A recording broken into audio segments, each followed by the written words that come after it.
High বন্ধুরা, কেমন আছো? আমি যেমনটা কথা দিয়েছিলাম তোমাদের, ঠিক তেমনটাই চলে এলাম আমার নতুন ইউটিউব ভিডিও নিয়ে। আমি তোমাদের বলেছিলাম 2025 থেকে আমি নতুন করে ইউটিউব জার্নি শুরু করছি। তো এখানে আমি আমার পার্সোনাল এক্সপিরিয়েন্স তোমার সাথে শেয়ার করব।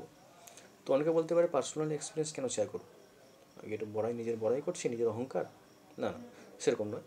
আসলে আমি এটা মানি যে একটা মানুষ তার সারা জীবনে সব কিছু এক্সপিরিয়েন্স করতে পারে না, সব কিছু অভিজ্ঞতা নিতে পারে না। সেজন্যই মানুষ বই পড়ে। কারণ মানুষ অন্যের অভিজ্ঞতা থেকে, অনেক এক্সপিরিয়েন্স থেকে, অন্যের ভালো খারাপ কাজ করা থেকে, সেখান থেকে এক্সপিরিয়েন্স নেয়। নিজের জীবনে সেটাই এফেক্ট করে, যাতে নিজের জীবনে সেটাই কাজ করে, যাতে ধরুন আমি একটা কোনো কাজ করেছি, আমার এক্সপিরিয়েন্সে কোনো জিনিসটা ভালো কিংবা এক্সপিরিয়েন্স বেসিসে জিনিসটা খারাপ। তো মানুষ সেটা দেখে যে ওই মানুষটা জীবনে ওটা ভালো হয়েছে, ওই জিনিসটা খারাপ হয়েছে, তাহলে আমারও জীবনে খারাপ হতে পারে, এই জিনিসটা খুব খারাপ। তো সেই জিনিসটা করার থেকে ভাবার আগে, করার আগে, হ্যাঁ, এক পা এগোনোর আগে 3 পা পিছবে। সে নিজেকে বুঝবে যে হ্যাঁ, জিনিসটা খুব খারাপ মনে হচ্ছে, জিনিসটা খারাপ আছে, তাহলে আমাকে দুবার ভাবতে হবে।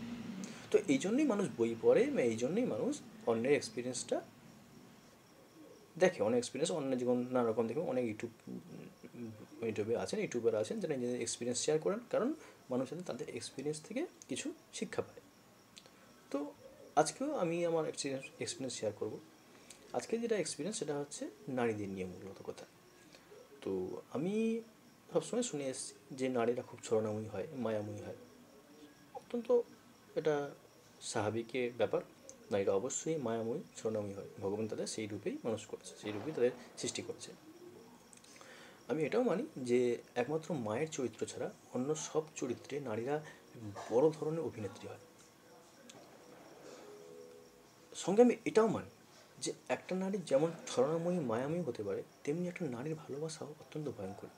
নারী যখন কাউকে ভালোবেসে ফেলে, সে খুব গভীরতা ভালোবেসে ফেলে।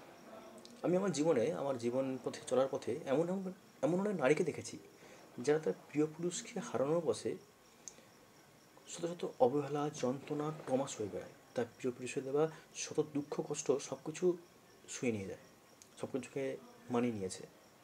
আবার আমি এমন নারীকেও দেখেছি যে বিচ্ছেদের পরেও আর কাউকে কখনো ভালোবাসতে পারেনি, প্রতিনিয়ত নিজেকে কুড়ে করে শেষ করে দিয়েছে। আমি এমনও নারীকে দেখেছি যে তার মানসিক ভারসাম্য হারিয়ে ফেলার পরেও তার মননে, চিন্তনে, সবখানে শুধু তার প্রিয় পুরুষটাকেই ভালোবেসে গেছে, প্রিয় পুরুষটাকে চেয়ে গেছে। তাই আমি এটা মানি যে নারী মায়াময়ী, ছলনাময়ী ঠিকই, কিন্তু নারীর ভালোবাসা অত্যন্ত ভয়ঙ্কর। যে পুরুষ নারীর ভালোবাসা পেয়েছে না, সে পুরুষ কিন্তু ভাগ্যবান, এ দুনিয়ায় কেউ নেই। নারীর ভালোবাসা যেমন সৃষ্টি করতে পারে, ধ্বংসও করতে পারে। তাই তো নারী শক্তির পুজো হয়। কারণ কি? নারী শক্তি এক বিশাল বড় শক্তি। যেমন সৃষ্টির ক্ষমতা আছে, ধ্বংসের ক্ষমতা আছে। যেই মা দুর্গা, সেই আবার মা কালী। যে মা সৃজন করে, সেই মা আবার ধ্বংস করে।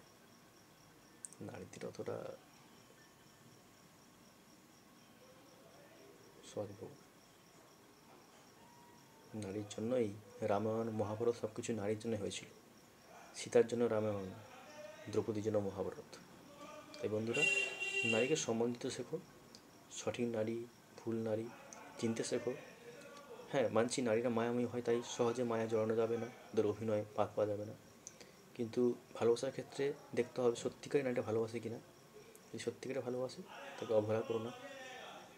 নারী ভালোবাসার সব পুরুষের ভাগ্যে নারী ভালোবাসা পায় না। নারী ভালোবাসা পাওয়া খুবই ভাগ্যের ব্যাপার। তো আসি বন্ধুরা, আবার নতুন কোনো কন্টেন্ট নিয়ে আসবো, নতুন করে কথা বলবো, নতুন কোনো আমার পার্সোনাল এক্সপিরিয়েন্স শেয়ার করবো। তোমরা পাশে থেকো, সাথে থেকো, আর আমার ইউটিউব চ্যানেলটিকে অবশ্যই সাবস্ক্রাইব করে দিও। ধন্যবাদ।